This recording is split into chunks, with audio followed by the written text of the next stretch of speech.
దాదాపుగా రికవరీ చేసిన సొమ్ము 31 కోట్ల రూపాయలు బాధితులకు తిరిగి అప్పచెప్పడం జరిగింది. మనస్ఫూర్తిగా మా సైబర్ క్రైమ్ డిపార్ట్మెంట్ని నేను అభినందిస్తున్నా. ఇంకా సమర్థవంతంగా మీరు మీ విధులు నిర్వహించాలి. ఎవరైతే నేరాలకు పాల్పడుతున్నారో ఎంతటి వారైనా ఏ రకమైన క్రైమ్ అయినా వదలడానికి వీల్లేదు.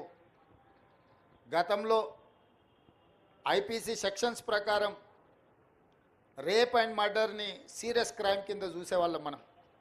ఆ నేరాలకు ఎక్కువ శిక్షలు ఉండేటివి.